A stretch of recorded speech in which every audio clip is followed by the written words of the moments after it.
Hello, thanks for tuning in to this teach out on police brutality. My name is Ketraarmstrong. I'm a professor of sport management and the director of the Center for Race and Ethnicity in Sport here at the University of Michigan.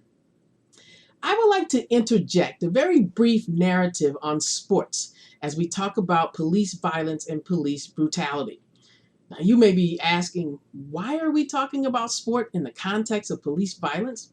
Well, first of all, I just want to talk about the power of the institution of sport to promote social change.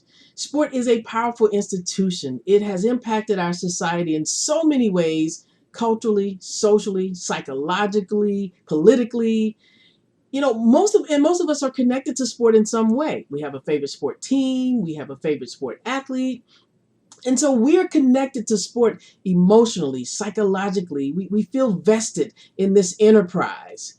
And in sport also, because of those factors, sport has a very wide catchment area. So it's a great way of communicating with the masses, and it is very visible. Sport events are the most watched events out of all other forms of entertainment. So when you put all those things together, it creates a very powerful platform to communicate messages. And that includes messages of social justice, racial equality, racial inequality, and that also means that we can discuss issues relative to police violence and police brutality. Nelson Mandela reminded us when he was dealing with the issues in apartheid in South Africa, that sport has the power to change the world, even more so than government. And sport has a way, unlike any other entity, to help us understand matters of racial justice. So that's why we're going to talk just for a few minutes about sport in the context of police brutality. Now, you may be asking, well, why should athletes be speaking out? Well, it's important to keep in mind that when we talk about police brutality, the communities that are impacted by police violence, these are also the communities that are creating this entity, this sport enterprise that we all love, that we're connected to. And so what I want you to keep in mind is that Black athletes who comprise, particularly at the professional level, over 70% of the NFL players, over 80% of the NBA players, over half of the players in football and basketball and college, because those are the revenue sports. Those are the sports that have created this enterprise. They are also members of the Black community. And so, my research has suggested that there are instances where by being an athlete, Black athletes sort of get elements of privilege. So in some regards, the athleticizing of their race makes them safe, makes them comfortable. So people connect with them because they're representing a team. They have the team uniform on.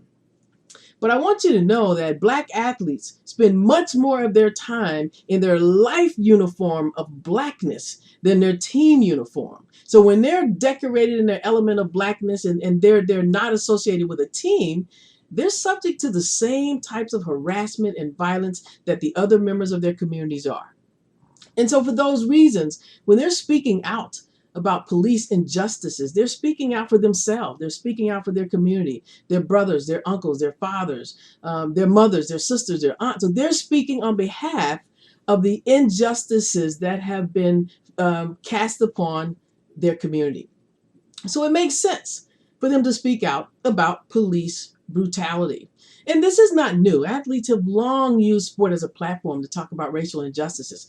Far back as 1968 during the Olympics in Mexico City. Those two athletes, Tommy Smith and John Carlos, they protested when they won their medals, the gold and the bronze medals from winning the 200-meter race. They stood on the platform with their fists raised high, with their heads bowed. They had black gloves on their fists. They had black socks on. They didn't have shoes. That was their moment to display the racism, their dismay for the racism that was impacting society. So sport has long been a platform by which athletes have brought attention to matters of racial injustice. In fact, in a documentary, Rachel Robinson, Jackie Robinson's wife, commented that she had no doubt that when Jackie Robinson integrated baseball back in 1947, that that became a rallying cry for the civil rights movement in America. So sport has long been used as a platform for social justice, for communicating matters of racial injustice, and to try to promote social change. And so what we're seeing now is no exception, that our athletes, our coaches, and even the fans are starting to use that platform to try to address the ills of racial injustices, including racial injustice associated with police brutality and police violence.